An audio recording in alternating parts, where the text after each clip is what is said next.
Hello everybody, welcome back to Univesco TV. Here joined by Mauro.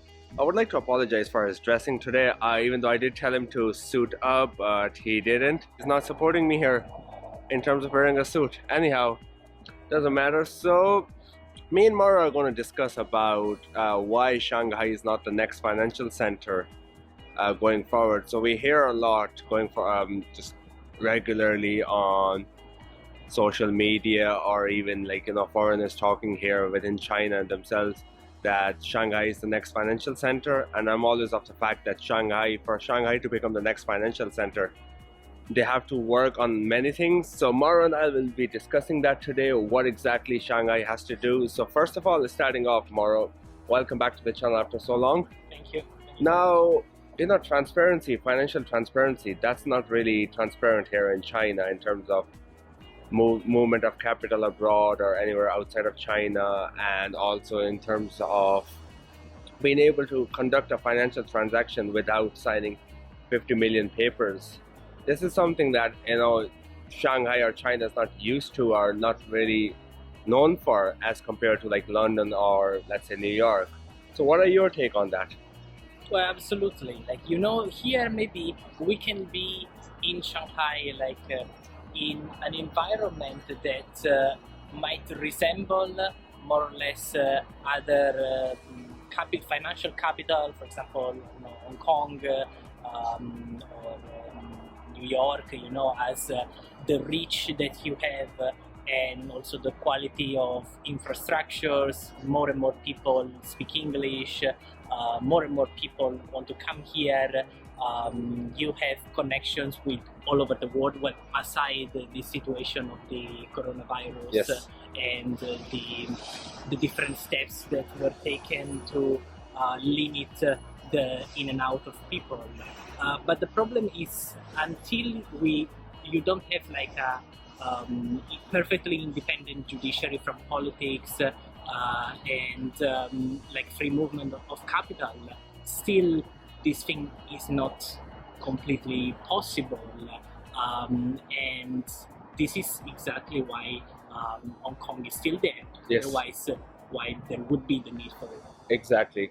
Otherwise, it's very easy for the government to just shift from Hong Kong to mainland Shanghai, mainland China, to shift their financial center. And we need the free port in Hong Kong. We need the whole financial structure that is already in place, the whole infrastructure already in place in Hong Kong, to be able to conduct financial transactions in a very transparent manner. That's why we need Hong Kong. So that's why I believe, for Shanghai to become financial center, and also in terms of infrastructure there, we have the buildings, but we don't necessarily have the mindset with the Chinese people as well of having Shanghai as the next financial center. So the financial institutions here in China, the banking structure, the stock market. So the stock market is limited to 10% upside or 10% downside on any given day.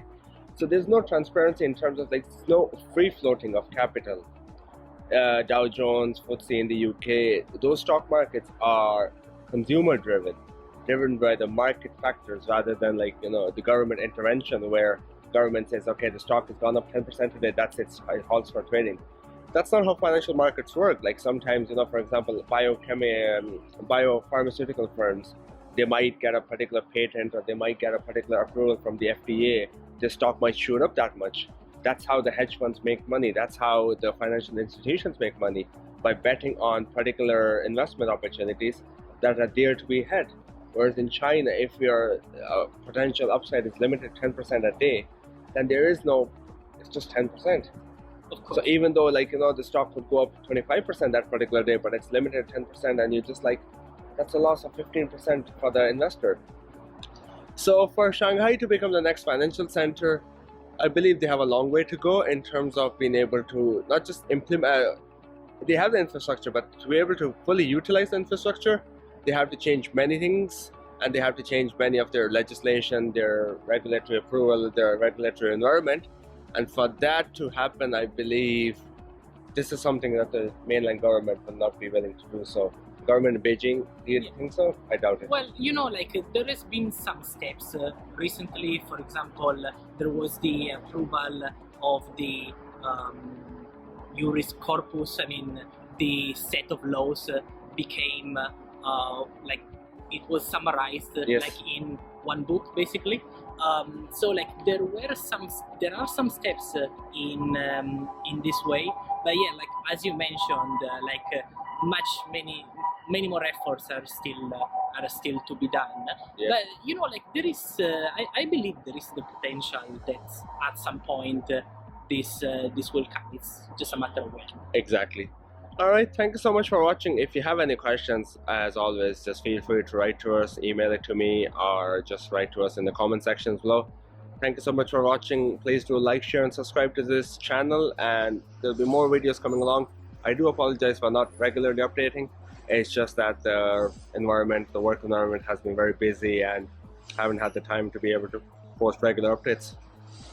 Thank you so much.